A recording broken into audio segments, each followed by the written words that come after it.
Welcome to the Master Your Millions podcast, the show all about your financial potential and leaving a legacy for future generations. Here are your hosts, Jason and Scott Henderson.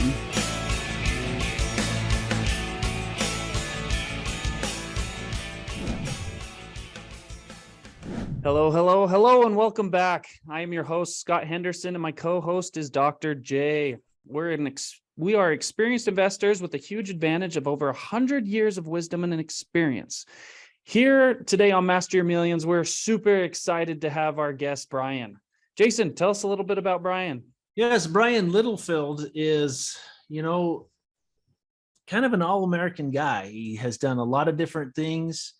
He has a daughter that's 5 months old. He's been to college. He's started businesses. He's failed. He's succeeded. He's had a lot of ups and downs and excitements.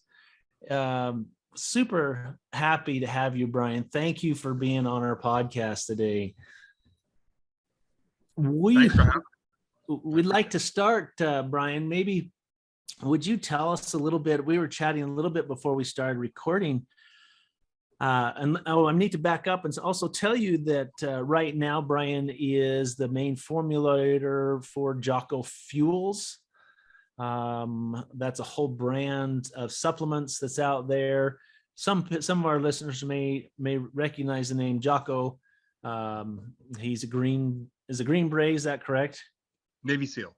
Navy SEAL. So that needs to be edited, people. Jocko's a Navy SEAL that has published several children's books, and Extreme Ownership is one of the better ones that I know of that I've personally read. Anyway, Brian, let's talk a little bit. You were in college and you were telling me, and what was going on in life at that time?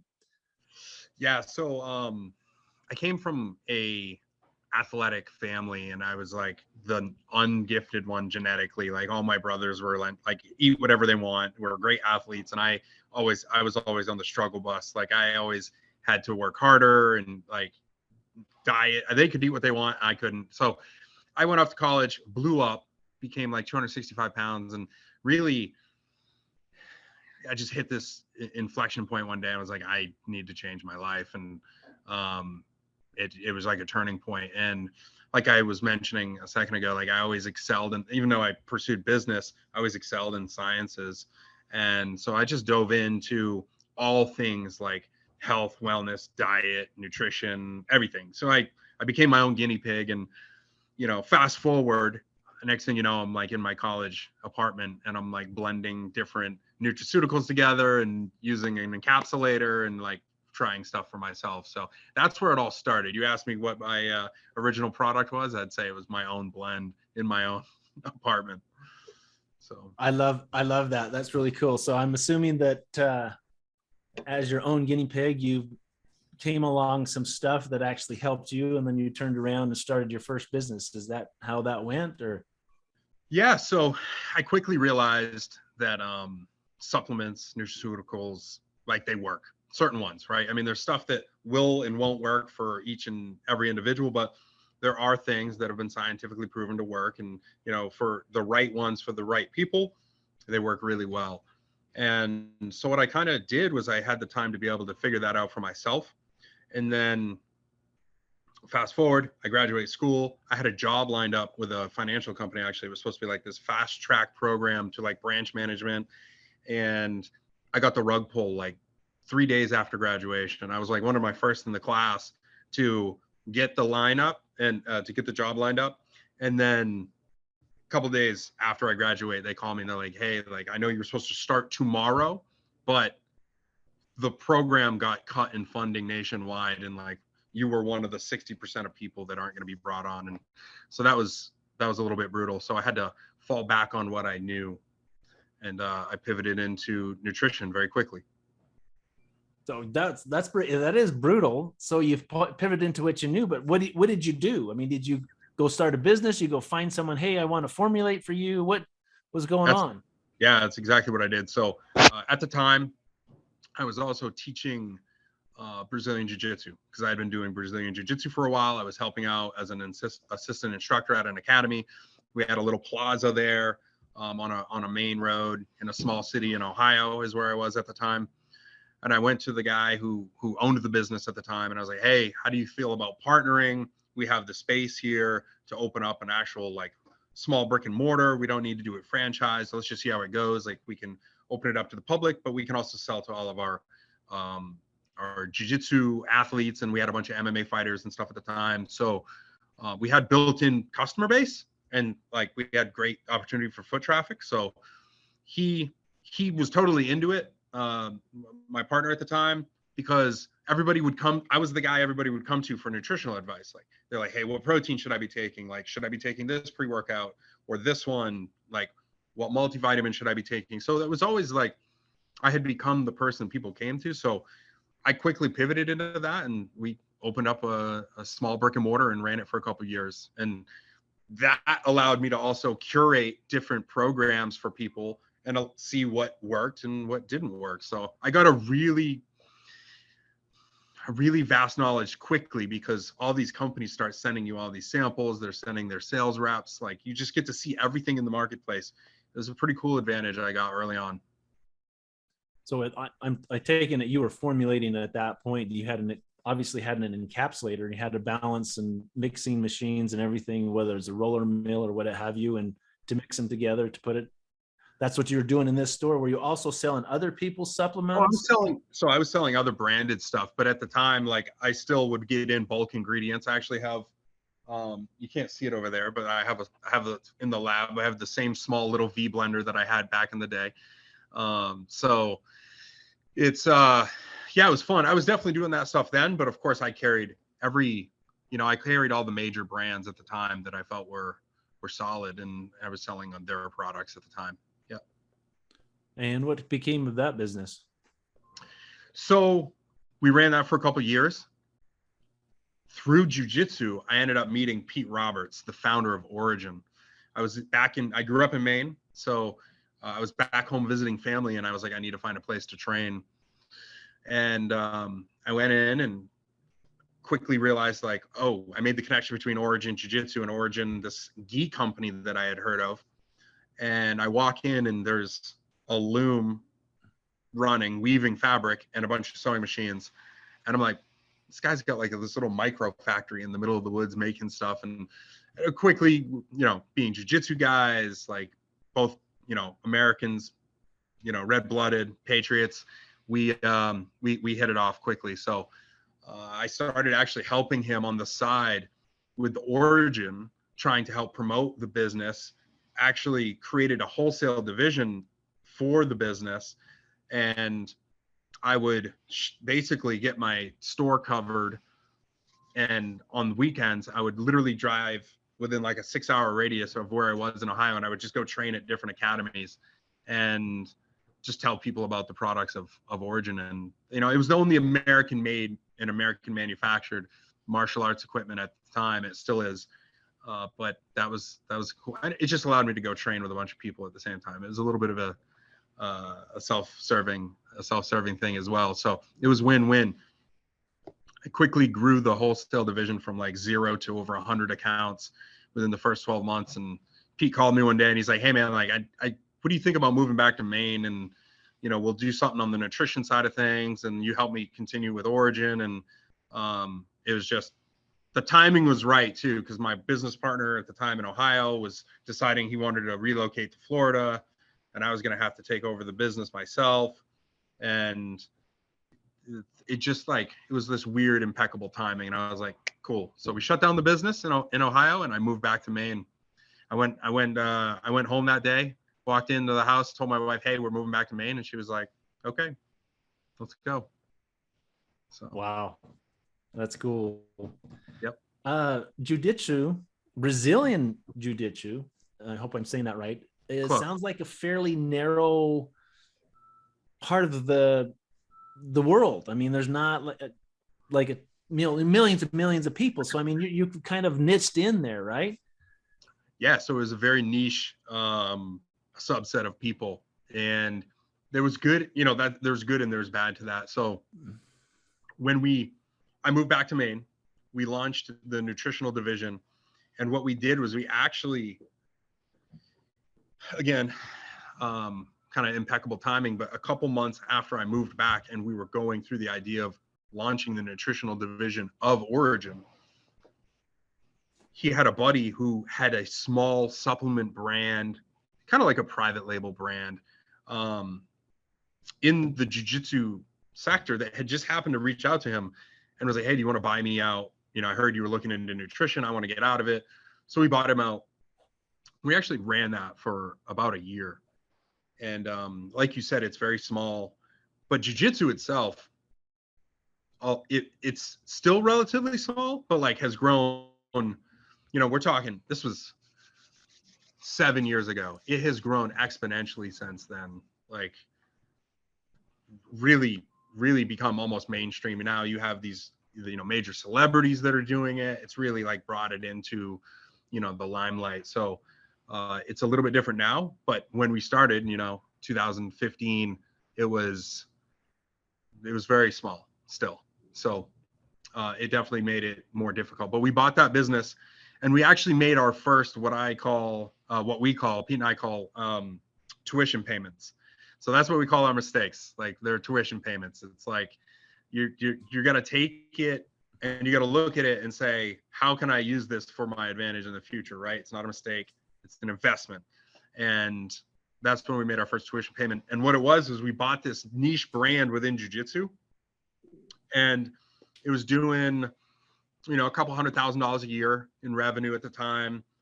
And we were like, cool, we'll buy it. We're going to grow it. The guy had terrible packaging. It was like black and white. The design was totally garbage. And so Pete is a designer. He's actually, his first business before Origin was a graphic design and marketing company. So he is like a actual designer at heart. So he made this beautiful new packaging, and we rebranded it, collaboration between Origin and this brand Q5, which is the one we bought.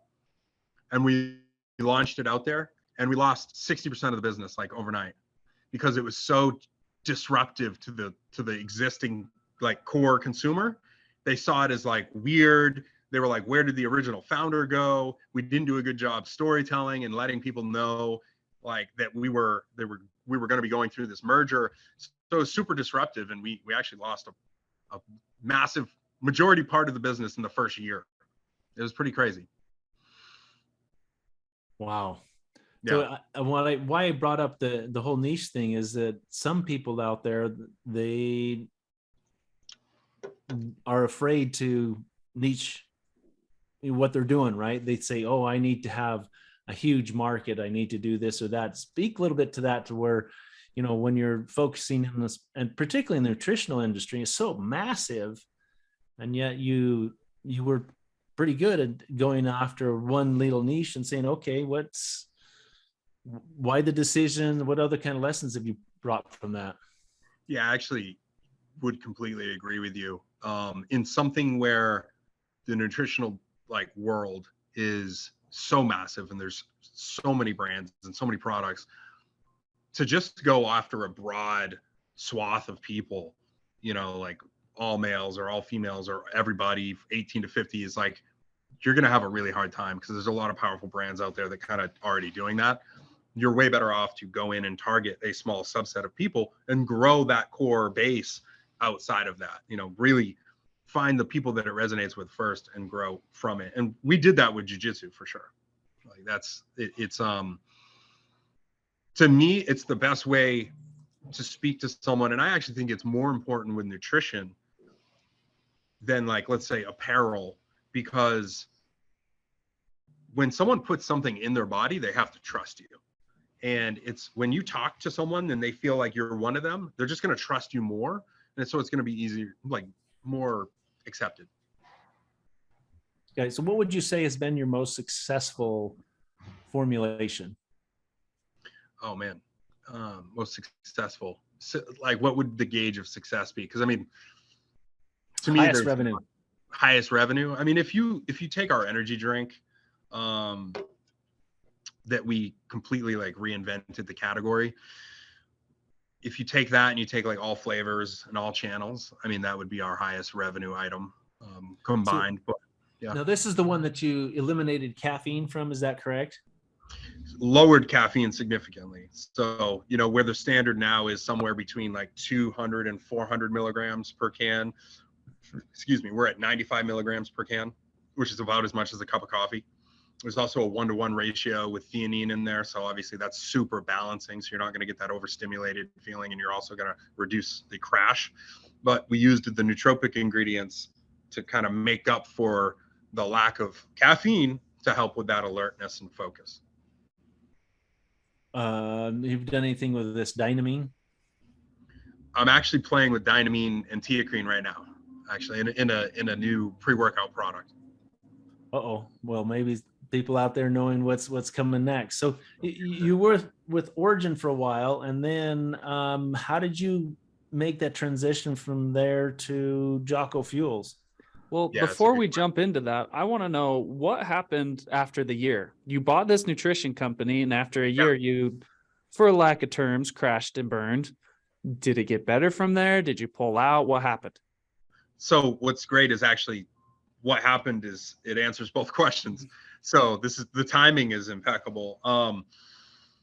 2016, we're running with this nutritional brand, and we lost all that business. And then we were just starting to kind of recover and make headway. And we got through the disruptive period, and we're getting into our email marketing, and we're getting better on social, and we're really integrating the brands better. And that's when we got connected to Jocko. And Jocko was trying to reach out to Origin because he wanted to, he's like, hey, I mean, he is, he's like the Navy SEAL. So he's an American, hardcore American. I guess that's the best way I can put it. And so he loves the idea of American manufactured products. So when he found out about Origin, and people would always ask him on the pod, he would do Q&A sessions.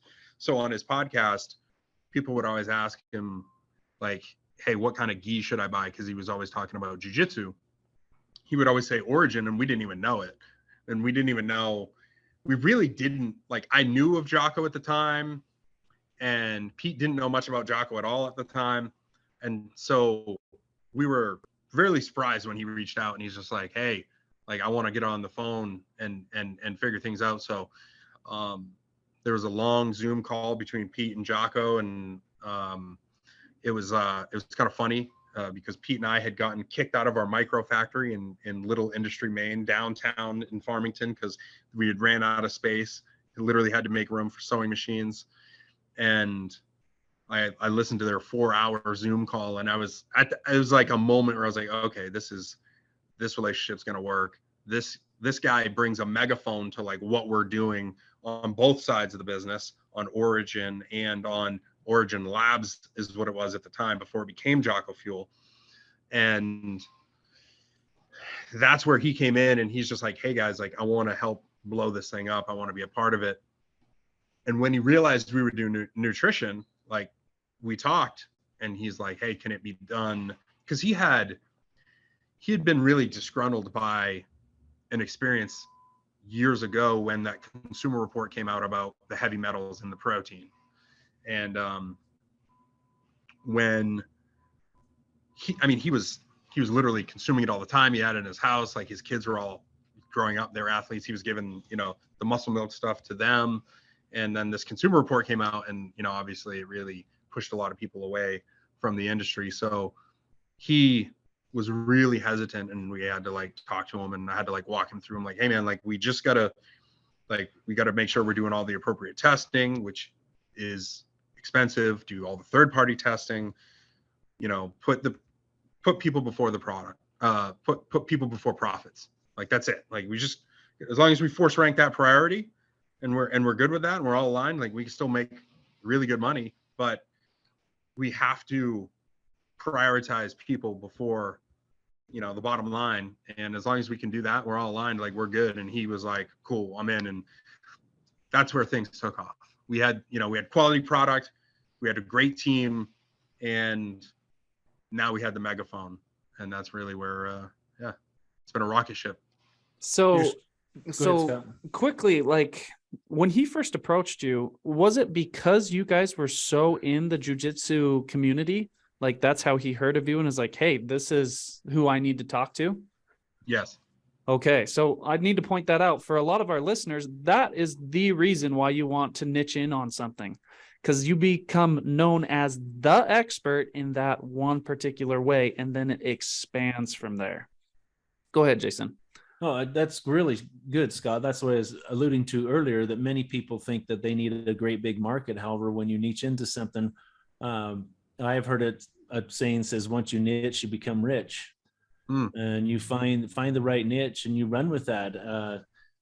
We haven't interviewed a lot of real estate people on this podcast in the past, and truly they are niching in inside the real estate market, right? Whether that's a fix and flip of 3-bedroom 2-bath, or they only do 12 plexers or something like that, they niche in. And so this is a great example with you, Brian, completely in a different area where it sounds like to me it was a passion, really. I mean, where you were in college, you wanted to have better health, you wanted to lose weight and say, okay, I'm motivated, I'm going to do this. It's led into being a formulator for nutrition products that to some degree was, bang, you don't have a job.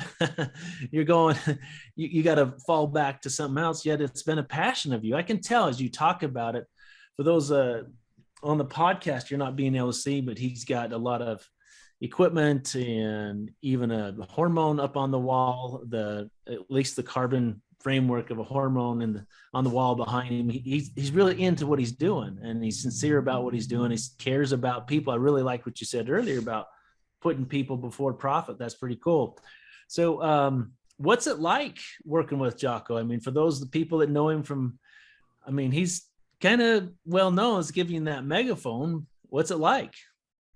I mean, it's great. Like, it was a little bit, personally, it was a little bit stressful early on not because of him and like his intimidating. I mean, obviously he's actually a big Navy SEAL, like physically big. Like most Navy SEALs are actually like small guys. So because to make it through all the training, it's actually about physical and mental endurance. And a lot of big guys, it's a war of attrition and they just don't make it through. So he's he's considered a big Navy SEAL. So he's a big, intimidating guy, black belt. He's been around the game a long time, of course, Navy SEAL. That wasn't it. For me, it was like, this guy has built a incredibly respected reputation, best-selling author, best-selling children's author, Navy SEAL. He's brought in by all these Fortune 500 companies to teach their executive teams leadership. I'm like, I really don't want to screw up that by creating a product that gets, recalled, banned, or that just is like terribly receptive in the marketplace, and just kind of leaves a blemish on his record. So I had a lot of early on. I had a lot of pressure and a high standard to live up to, but I feel good about where we're at. But that was what it was like in the beginning. But working with him, I mean, he's one of the top leadership guys in the world. So, I've just been a sponge of how to pick up things from him along the way. That's cool. Yeah, I'm glad that you get that opportunity, and I hope it continues to do really well. I want to pivot just a little bit here and ask you a question here where, let's say there's a new idea, whether it's yours or Jocko's or Pete or whoever. They say, okay, we want to create this new consumer product, right? And they come to you, sort of have this idea, not in a whole lot of detail. However, kind of give us an overview of how you think about a problem and how you go about solving that to go from scratch to a finished product. So, I mean, again, from people that are out there, our listeners, to say, how does this apply to me? How do I, as an entrepreneur, it's basically problem solving. So let us crack into your mind a little bit there and tell us. Yeah. So it's cool that you asked that, because early on when we started making products, we started with Jocko's like, I want to make the products that I want to make. Like for him, like he's like, hey, I want a joint product. So I formulated a joint product, and I want to make a high-end krill oil, or one that's like better than the industry at the time. And so we did that, and it was kind of like his need state, whatever he wanted. We didn't go chase categories. Like we didn't chase the hype. We didn't chase like, hey, this is the top selling thing. We built what he wanted, but it then graduated to, I mean, there's so many things that he wants to create for himself. So it graduated to, we would just talk conversationally, and a lot of our product ideas literally have just came out of just general life. For instance, like with the energy drink, Jocko and Pete, they had teenagers in the house at the time, and they were like, hey, I got in open conversation, they're like, hey, I got, my kids' friends, they're coming over drinking this Monster or this Bang, and it's got this, and Jocko just posed the question, like, can you make a healthy energy drink? And I was like, yeah, you can make a healthy anything. You make a healthy whatever you want. I said, we just have to go through and figure out what your definition of healthy is. So what is the problem to solve? And so he says, I want to make a truly clean and healthy energy drink. And I said, okay, well, this is what we do. Let's sit down and let's define all the things that make it unhealthy in our criteria. So what is that? Is that excessive caffeine? Is that artificial ingredients? Is that artificial sweeteners, artificial flavors, colors? Is it ingredients that don't do anything, that are, obviously, I don't know if yeah, fillers, exactly. Or false claims, like making any false claims. So really went through and said basically everything we don't want with the product, and then start from there. Chemical preservatives, which is why we ended up pasteurizing the product. So that's how we initially went through and just said, like, these are all the things we don't want. What can we replace them with? And then, when Jocko said, yeah, I don't want to like go over 100 milligrams of caffeine, I was like, well, it is an energy drink. Like, we need to provide energy. So he's like, well, I know you'll get it done. I'm like, oh, okay. So, we had to pull in, some ingredients from the nutraceutical world, and which is why it has a supplement facts panel and not a nutrition facts panel. So that's kind of like one example of working through the process of like, how do we solve this problem? Well, the problem is we consider energy drinks, the standard of energy drinks, not good for your health. How do we make them actually healthy? And then working through that. Did that sort of answer? That's a good answer. Talk to a little bit to the point of how important a team is in building a business or being successful as an entrepreneur.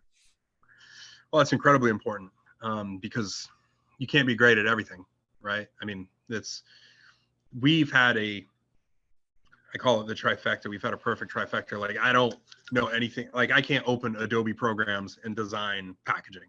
Like, I have no idea what that is. I'd have to spend a bunch of money outsourcing doing it. What's great early on in the early days when we didn't have a bunch of money, Pete would design the packaging. He literally taught me how to build and send out a newsletter. Like, we're in the very beginning. I mean, it was literally Pete and I in an office. We're like tag teaming, building and sending newsletters, shipping packages, like on folding tables. Like it literally was, as early startup as it gets. And you lean on each other's expertise to get the job done, and then Jocko comes in and he becomes a megaphone. And now we had kind of the trifecta. Like, we could formulate products, design products. We understood process pretty well because we were living in the world of manufacturing. So we were literally trying to be students of lean manufacturing. So that was helpful. But, everybody has different skill sets. Like, and you just kind of lean on each other, and you also got to kind of set your ego aside and say, well, if this person's constantly better than me at this thing, maybe I should try and get better at that thing as well. So I don't constantly have to lean on them. So there's been a lot of that. We've all grown and adapted and overcome. Cool. Give us a couple examples where you've banged your head. I mean, you kind of mentioned one earlier, but some else where you'd say, okay, in the event you were able to, visit your 20-year-old self or something and say, watch out for XYZ. What kind of advice would you be given to that person? From a personal standpoint, what I would say is, regardless of like individual experiences or like directly with the business, I would say learn how to, and you can never fully do it, but learn how to check your ego, because everybody has an ego. And I think ego is good. I actually think it's a motivator. I think it allows you to take pride in things. But I would say for myself, early on, I could say it took me longer than it needed to, but the idea of like setting your ego aside because you don't know what you don't know, even if you think you do, is really important. So that's one thing. And then as far as like tuition payments with business goes, we made a really big one early on for us at the time. It'd still be considered pretty big right now in our size of business, but it was really big at the time. And what it was we were trying to make a protein bar, and we didn't want to do it with a certain ingredients. We didn't want to do it with sugar or sugar alternatives. We didn't want to do it with glycerin or glycerin alternatives. We really wanted it to be like sugar and glycerin free, and nobody was really doing that at the time. And if they were, the bars were not good. Like they didn't have mass appeal. They just were not, like they were like bricks. So we went to co-man after co-man after co-man. I developed some formulations houses, food development houses. Like nobody could get us this product. And we were so confident, we probably let our ego get in the way. And we were like, hey, like we're crushing it, scaling manufacturing on, we're building jujitsu gis from scratch, weaving fabric. We're like, if we can weave fabric from yarn and resurrect old machines, we can set up a protein bar manufacturing facility. And that's exactly what we did. And we spent a lot of money and built a protein bar manufacturing facility and realized that we could make general protein bars, like your general extruded or slabbed protein bar. But to make the bar that we created, which took whipping nougat and introducing ingredients that had never really been done before to create a bar, we ended up creating a bar that was more like a candy bar that was like low sugar, high protein, low carb, all natural, something that hadn't been created before. But the process was so cumbersome that it really wouldn't have been profitable. And we got to a point where we were like, okay, well, we've developed this, and we took it to all these different co-mans, and they're like, you're out of your mind if you think we're going to make that. So we literally got to a point where we had hit the end of the road, and we were like, we had to get to a point where we were just like, we've got to cut our losses. We're distracted from too much of the stuff we're doing that's winning, and we need to table this and set it aside. So we built a manufacturing facility and never used it. Yeah, outside of R&D. Yeah. It was an expensive tuition payment. I'm sure. That also goes back to the adage, manage your winners, cut your losers quick. Absolutely. Love it. So if you had to say one thing that was the most important thing you've learned from Jocko, what would that be? One thing, oh man, that I've learned from him.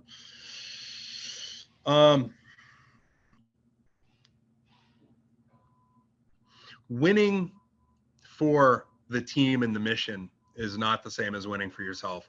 And winning for yourself in the moment feels good, but winning for the team and the mission and the organization is going to feel way better in the long term, because you might get that short-term win, but that long-term win is going to feel way better. It's going to have a way better payday. Everybody's going to be happier. And you need to put yourself and maybe that selfishness aside and focus on the long term. So that's the one thing that I've learned. Yeah. Has that come from the repeat courses at the School of Hard Knocks, or is that something that's come pretty easy to you? I would say, I don't think I've ever, some things I pick up on easily. And, it probably took a few times of realizing, I won in the short term and it felt good, but it probably wasn't the long term. It probably didn't serve the long-term strategy. So yeah, I guess that was probably like a Hard Knocks. Yeah. It's great. Like I have the luxury of being able to text or pick up the phone and call them anytime and ask them for advice and run scenarios by them, which is, invaluable. But yeah, that was one of those ones that came over time for sure. Cool. All right. Well, we're running out of time here. It's been a real pleasure, Brian, to talk to you. It's kind of cool to listen to a different kind of track that you've become very successful. Where would you say your company currently ranks? Is it a top 1,000, Fortune 1,000? That's a good question. I don't know about as far as fortune goes. The last 3 years we've climbed, like in the Inc. 500. We started off in like the 300s, and then it was 200. I think we're number 34 this last year. I'm sure we'll be even higher this year. So we've continued to, I'll steal the term, blitz scaling. We're just blitz scaling and trying to eat market share. Yeah, we were trying to, we've got the little wins, along the way, and we're just trying to spread out to the masses through growing out of our niche community. So Yeah, that's really cool. It's been good. We wish you all the luck and all the success, and look to see on a stage or something, man. Really things killing it. That's way cool. We wish you the best. Awesome. Thank you. Yeah. If our listeners wanted to connect with you or find some of your products, where should they go? Yeah. You can go over to jockofuel.com.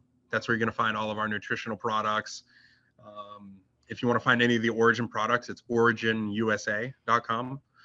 And same things on Instagram. If you want to find me on Instagram, which is where I'm most active, I would say it's Brian_Origin. Perfect. And we will put that in the show notes down below. Jason, any last words?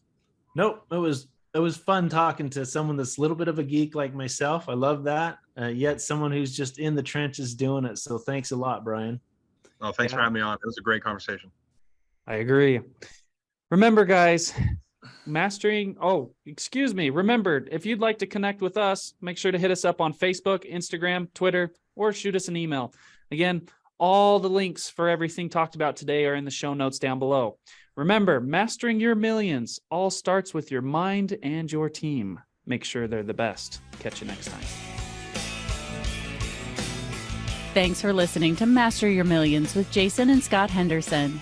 Check the show notes for any links or contact information about today's guest. Make sure to follow the show so you don't miss any future episodes.